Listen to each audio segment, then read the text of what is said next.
अस्सलाम वालेकुम, मैं हूं फ़राह इसाक और आप देख रहे हैं मेरा YouTube channel wellness bye Farah. शादियों का सीज़न ताज़ा गुजरा है। दिसंबर और जनवरी को हम शादियों का सीज़न करार देते हैं और बहुत बड़े पैमाने पर हमारे मुल्क में शादियां होती हैं सीज़न में। मैंने हमेशा ये ऑब्ज़र्व किया है कि शादियों में हम किस कदर खाना ज़ाया करते हैं और वो रिस्क जिससे किसी भूखे का पेट भरा जा सकता है वो हम डस्टबिनों की ज़ीनत बना देते हैं।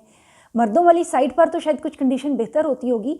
ख़वातीन के साथ ये होता है कि अगर किसी लेडी के साथ उसके बच्चे हैं छोटे 3 या 4 बच्चे हैं और वो सीट्स पर बैठे हुए हैं तो मैं उनको भी खाना डाल कर दे रही हैं और उनसे शायद कुछ खाने हो रहा है या नहीं खाने हो रहा है, या एक ही टेबल के ऊपर खाना भर के प्लेट रख दी जाती है और उसे कोई भी नहीं खाता। इस तरह बहुत ज़्यादा खाना ज़ाया होता है और बहुत अफसोस होता है मुझे तो। हमेशा ही जो ही खाना फिनिश होता है ऐसे लगता है जैसे यहाँ पर पानीपत की जंग हुई है और मंजर ही कुछ के कुछ नज़र आते हैं। बिल्कुल नहीं लगता कि ये महज़ब लोगों का माशरा है और महज़ब लोग जो इतनी तैयार श्यार होकर आंटीज़ और लेडीज़ आई हुई हैं और उनके जो बच्चे हैं निक सिक से दुरुस्त लग रहे हैं और उन्होंने इस तरह इस वहशियाना तरीके से खाना खाया कि लगता है कि जो चंगेज़ खान है उसने बगदाद के ऊपर हमला कर दिया हुआ है। ये देखें कि ये जो खाना हम ज़ाया करते हैं ये कितनी जगहों पर काम आ सकता है, किस कदर ट्रेंड है हमें रिस्क अल्लाह मियाँ के दिए हुए रिस्क को ज़ाया करने का, और रिस्क की नाकदरी किस कदर गुनाह का काम है। यानी जो पुरानी हम बातें सुनते हैं, पुरानी माएँ थी वो ये बताया करती थी कि प्लेट को एक साइड से खाना शुरू करना है, प्लेट ख़त्म करनी है, नहीं तो शैतान आपका दोस्त बन जाता है खाने में। अब हम बच्चे आम घरों में भी हम देखते हैं कि अंडा खाया तो वो जर्दी छोड़ दी और वाइट खा लिया और वो डस्टबिन में फेंक दिए। तो और ये वो चीज़ें हैं कि जो ऐसे लोग अफोर्ड कर रहे हैं, जो ज़ाहिर है ये चीज़ें अफोर्ड कर पाते हैं और वो बिल्कुल नहीं सोचते हैं कि ये कितनी जो खुराक है ये कितने लोगों के लिए ज़रूरत का सामान हो सकती है।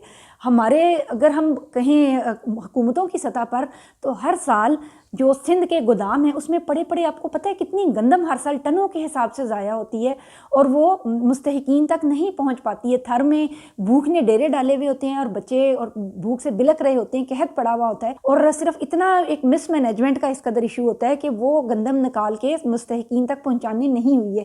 एक लालच और हिर्स का इस कदर एलिमेंट आ चुका हुआ है कि हम बिल्कुल बॉदर ही नहीं करते हैं कि हमारे जो पड़ोस में हमारा जो पड़ोसी है वो भूखा सोया हुआ उसकी ज़रूरियात पूरी हो रही हैं या नहीं हो रही हैं।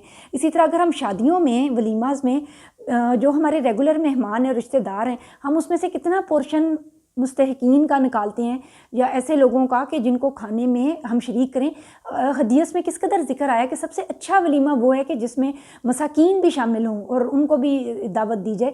जो भरे पेट के लोग हैं वो तो अपने घरों में भी मुर्गे मुसल्लम खा के आ रहे हैं, तो सबसे खुशी तो इस चीज़ की है कि उन लोगों को का पेट भरा जाए कि जो हर रोज़ इन अच्छे खानों से और इस तरह की अल्लाह की नेमतों में शामिल नहीं हो सकते हैं और हम उनको अपनी खुशी में शरीक कर रहे हैं। कितनी बड़ी खुशी होगी।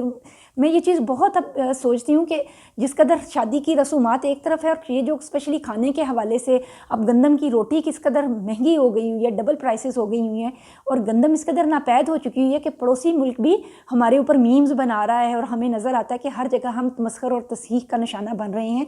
बेसिकली हमारे पास रिस्क की या वसाइल की कमी नहीं है, हमारे पास असल कमी उसकी मैनेजमेंट की है।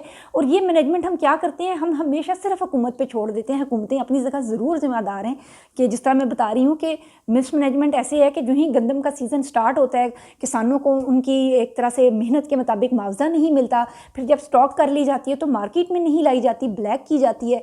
तो इस तरह हर कोई इस बहती गंगा में हाथ धोने की कोशिश करता है, लेकिन इनफरादी सतह पर भी हम छोटे छोटे अगर मैयर्स लें तो हमें ज़रूर ये मैयर्स लेने चाहिए। जैसे कुछ खाना बचता है आपके घर में, आप चिड़ियों को, अल्लाह की मखलूक है उसको डालें, काफ़ी लोग ये करते हैं।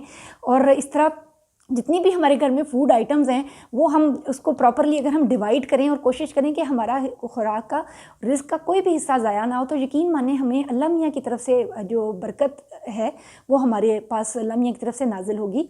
दुआओं में याद रखिएगा। मिलते हैं अगले क्लिप में। अल्लाह हाफिज़।